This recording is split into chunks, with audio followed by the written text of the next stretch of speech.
Salut les amis, on se retrouve dans ce résumé du match au Marseille-Monaco et c'est une défaite marseillaise que l'on va commenter.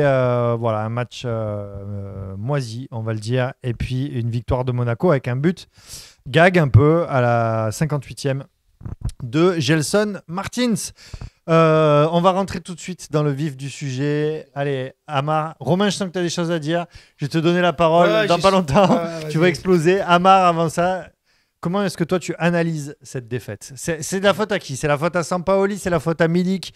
C'est la faute au football liquide? C'est la faute à la défense marseillaise? À Kolasinac? C'est la faute à qui? Je veux un coupable. Non, tu n'auras pas de coupable. Tu n'auras pas de coupable parce que c'est la faute au... Il choisit jamais les scénarios, il choisit de la façon dont on joue, mais pas les scénarios. C'est toujours le même film. J'ai l'impression d'avoir vu le même match que la dernière fois. Une équipe qui domine, une équipe qui frappe, mais une équipe qui manque de réalisme, une équipe qui est maladroite devant le but. Voilà, c'est toujours pareil. Ça devient un petit peu fatigant quand même. Hein. Ouais. Alors tu dis qu'il domine, mais genre la possession, c'est combien? Tu as dit 67% de possession pour 2 tirs cadrés. C'est une domination toute relative quand même. Hein. 13 tirs, dont 2 cadrés, mais par contre, il faut souligner, il y en a 5 contrés. C'est-à-dire que dans les 5 frappes, il y en a 5 contrés. Donc ça veut dire que ça défend bien du côté monégasque aussi. Ouais, mais ça veut dire contre, que tu sais tu es pas moins frapper, bon. quoi. Voilà, non, tu es moins bon. Il y a un moment sur la frappe de Guendouzi, même j'avais dit c'est dommage, s'il était un peu plus malin, il fait un crochet avant la frappe. Ben, il le fait pas, il frappe comme un bourrin. C'est pareil pour Dieng à un moment ou Bakambu à un moment donné quand il frappe comme un bourrin carrément à côté du but. Ou Milik, il a une frappe où elle est contrée, il peut faire autre chose, quelque chose de beaucoup plus technique. Mais on n'a pas les mêmes joueurs qu'à Manchester City, on a l'Olympique de Marseille, on a ce profil de joueur.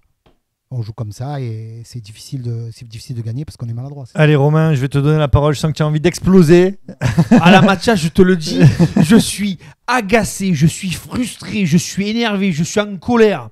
Parce que je suis désolé Amar encore une fois, mais moi le seul responsable il est là, c'est Sampaoli, c'est cet entraîneur, je l'ai dit tout à l'heure, il change à chaque match de composition, c'est là je sais pas combien de journée, à un moment donné j'aimerais avoir une équipe type avec une manière de jouer, une philosophie, et là on a encore des joueurs dans tous les compartiments du jeu, ils savent pas ce qu'ils font, de la défense à l'attaque, c'était soi-disant la meilleure défense, maintenant tous les matchs tu te prends un but. De l'attaque, on a eu les 2 Bakambu et Milik, on aurait dit 2 poteaux là dans la surface de réparation. Qu'est-ce qu'ils faisaient? Ils étaient là, ils ne savaient pas quoi faire. On a un Payet qui essaye de s'agiter, un coup il est à gauche, un coup il est à droite, mais finalement... Ben, il n'y arrive pas, il s'essouffle. Rongier, on l'a vu qu'il essayait de faire un peu quelques trucs avec Guendouzi. Mais bon, c'est pas, la solution ne va pas venir de Rongier ni de Guendouzi. Donc on a un véritable problème. Je suis agacé parce que tu as 57 000 supporters qui se sont déplacés. Il y avait de l'engouement, on est tous là, on est 2e du championnat. Plus maintenant. Ouais, mais voilà, c'est ça, on ne l'est plus. Il y avait une forme de responsabilité. Tu n'as pas assumé cette responsabilité et en fait tu montres, tu envoies un message à la France et à l'Europe que tu n'es pas prêt d'aller en Ligue des Champions et alors ça m'agace. Et ouais, écoute, moi je vais même surenchérir, tu dis qu'ils ne savent pas ce qu'ils font, moi j'ai même l'impression qu'ils ne savent pas ce qu'ils doivent faire. Et en fait, je me dis on a vraiment été mauvais. C'est vrai qu'on a un jeu très stéréotypé. On fait toujours cette partie de handball là, avec ses passes en retrait à n'en plus finir. On joue jamais de manière verticale, on ne cherche pas les attaquants. C'est finalement tes frappes cadrées, tes occasions un peu dangereuses, ça vient plus de Guendouzi ou de. C'est assez étrange et bon voilà, moi j'avoue que je suis pas fan de cet OM là. Le vrai souci en règle générale, si je dois trouver un coupable, c'est le collectif. Et dans le collectif, on met Sampaoli avec. Il y a tout le monde qui a sa part de responsabilité. On va pas dire c'est la faute à Sampaoli. Moi je pense, après je me trompe peut-être et de toute façon il y a autant de sélectionneurs qu'il y a de fans. Ouais. Mais je pense qu'il y aurait moyen de faire mieux avec ces joueurs-là. Oui, c'est ça. Il y a le collectif pour. Mais sauf que je crois que pendant trop de temps, tu as compté sur Payet qui te crée l'action du match pour te renverser la partie. Sauf que là, Payet, ça fait quelques matchs qui devient un joueur normal. Il est bon, mais il est normal. Et donc, ça marche plus parce qu'on se rend compte que dès qu'il n'y a plus Payet, qui c'est qui crée? Ben, qui c'est qui crée? On n'a plus de créatifs. On a Milik, on n'a pas Cambou, ils attendent le ballon dans la surface de réparation. Et de temps en temps, tu as Luan Pérez qui envoie une chandelle et on se débrouille avec cette chandelle. Mais c'est plus possible d'attendre les chandelles de Luan Pérez, quoi. Il faut autre chose. C'est clair. Non, mais c'est vrai. Ouais, tiens, tu me fais une bonne transition. Ben ouais. Puisqu'on parle, je vais vous demander, les amis, votre pébron du match. Ah ben, il est tout trouvé. Luan Pérez. Pour toi, Luan Pérez, c'est le Non, pébron je du suis match. désolé. Sampaoli. Je reste Tu sur Sampaoli. mettrais Sampaoli, Ouais, ouais. vraiment, vraiment. Amar, toi, ton pébron du match. Bon, il y en a beaucoup, mais je vais choisir Milik parce que j'attendais beaucoup de lui ce soir. Ah ouais. Ouais, et je trouvais qu'il n'a pas assez travaillé défensivement. Et à chaque fois qu'il voulait faire un geste un peu fort, ben, il faisait une faute. Il a beaucoup cherché l'arbitre avec des fautes un petit peu invisibles. L'arbitre, il a eu raison un petit peu de jamais siffler. Et puis ensuite, il a eu 2-3 opportunités, pas des occasions, mais des opportunités où il pouvait la donner, où il pouvait faire des frappes correctes. Il frappait en l'air. Et tout le monde attend beaucoup de lui. Moi, je pense que c'est un bon attaquant. Mais ce n'est pas un attaquant de classe internationale comme on veut me le faire croire. Mais le système, il n'est pas construit autour de lui aussi, c'est ça le problème. C'est sûr que comme à l'ancienne, ça c'était avant, on construisait une équipe autour d'un attaquant. Et comme le fait qu'il joue jamais sans attaquant, je ne vois pas pourquoi il va construire une équipe autour d'un attaquant. Ouais. C'est vrai. Alors moi, c'est marrant, j'aurais mis, avant de mettre Milik, j'aurais quand même mis Bakambu en pébron, quoi, qui a fait un match quand même dégueulasse. Mais j'attendais beaucoup de Milik, c'est pour ça que je dis Milik. Ouais. Et Luan Pérez, c'est vrai, on l'a dit, hein, il fait un match quand même vraiment difficile. C'est dur. Même Rongier, oh là là, Rongier aussi, franchement, c'était difficile. Ouais, il a fait ce qu'il a pu, il était sur ce côté droit dans l'axe. Cela dit, sur les deux frappes cadrées, il y en a une qui est pour lui. Donc voilà, si on compte, non mais c'est vrai, mais si on compte les frappes cadrées, voilà, il doit y avoir une Rongier et une Guendouzi. Ouais. Sur les deux j'ai envie frappes de dire, là sur un match comme ça, Under, il te manque cruellement. C'est vrai. Parce que tu vois, ces débordements sur le côté où il rentre dans l'axe, il manquait sa patte folle, sa patte gauche, là, pour enrouler, faire 2-3 occasions, parce que tu te rends compte que quand tu n'as pas Under en créatif, parce qu'au finalement, tu as 2 créatifs dans cette équipe. Tu as Payet et Under. Tu n'as plus Under, Payet il est dans le dur. Et un peu Guendouzi quand même. Et un peu Guendouzi. Et là, tu te rends compte que c'est dur. Hein, c'est là il s'appelle le créatif, c'est-à-dire celui qui fait des passes décisives. Non, celui qui va créer dans le jeu, qui va aller chercher l'adversaire, qui va rentrer dans la surface de réparation au lieu de la contourner tout le temps, tu vois, faire des allées, des retours. Au lieu de faire des passes en retrait systématiquement. Ouais. Ça va. On a fait le pébron du match. Ce sera peut-être plus dur, votre star du match. Oh, moi, c'est pas dur. Hein. Je trouve que Gerson, il n'a pas été si mauvais que ça. Il n'a pas fait un super grand match, mais Gerson et Saliba, fidèle à lui-même, il a fait une petite erreur à un moment sur le but hors jeu qui a été refusé. Il a fait une petite erreur, mais sinon, Saliba, il a été correct. Mais Gerson, j'ai bien aimé, moi. Ouais, je suis d'accord avec Amar. Je rejoins Amar. Saliba, défensivement, il fait le taf. Même on ne peut pas trop lui reprocher, effectivement, avec Aletaka, le duo de défenseurs non plus. Ils ont fait ce qu'ils ont pu. Après, voilà, tu prends quand même ce but et là, tu te rends compte que tu étais soi-disant la meilleure défense de France ou une des meilleures. Là, à chaque match, on prend un. Ouais. Moi, alors, j'aurais bien mis Gerson parce que je trouve qu'effectivement, il a fait un match intéressant, offensivement parlant.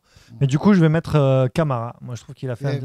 Je trouve que c'est un des seuls qui a vraiment fait un bon match, Camara. Il s'est donné, effectivement. Et à la récupération, il a été. Il était présent. Il était présent, c'est vrai. Il a été très très bon à la récupération.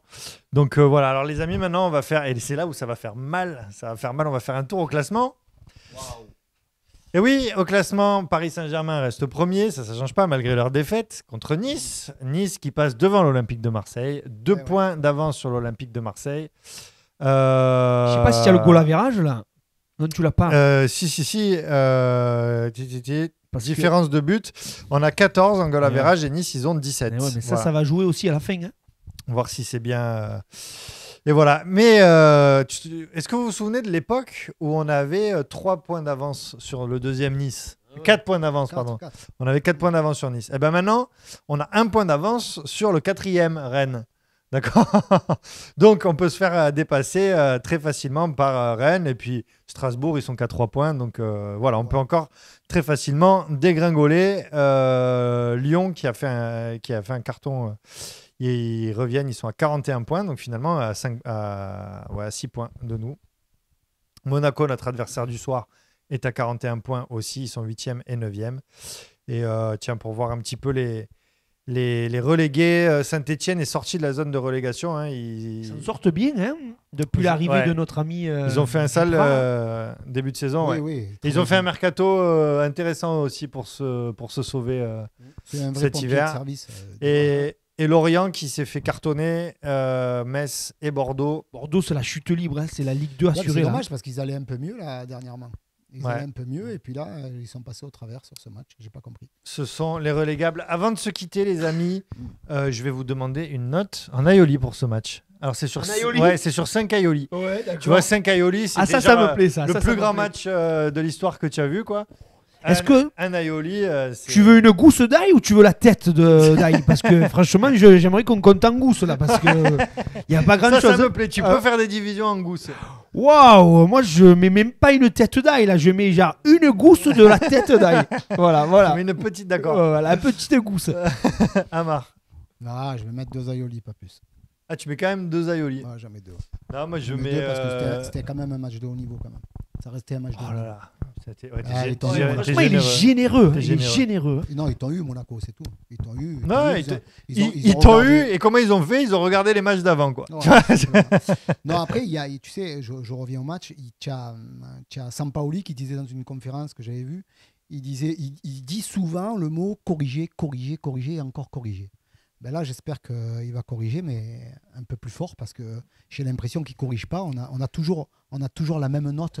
Là, il ne corrige pas grand-chose. Ouais. Voilà. Moi, je vais mettre un aioli. Ouais. Voilà, parce que tu sais, souvent sur les trucs, tu ne peux pas mettre moins de 1 là, sur Amazon. Tu n'as pas le droit. Donc, la gousse d'ail, tu déconnes.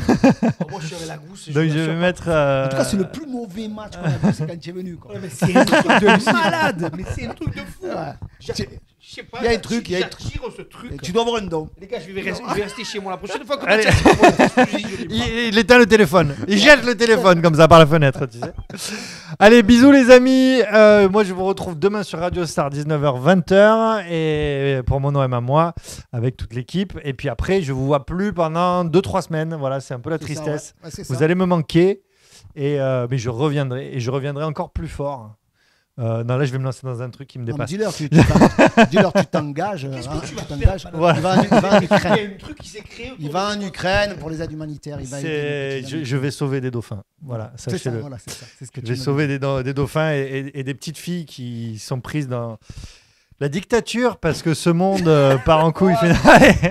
Bisous les amis, merci beaucoup. Je me languis de vous revoir dans 3 semaines. J'embrasse très fort le Seigneur qui est quand même là, toujours présent, de live en live et de résumé en résumé. Merci beaucoup les copains d'avoir fait cette soirée avec moi et je vous retrouve d'ici 3 semaines pour un prochain live. Et c'est Amar qui me remplacera d'une main de maître pendant les 2 prochains matchs, Brest et Nice. Bisous, ciao. Salut.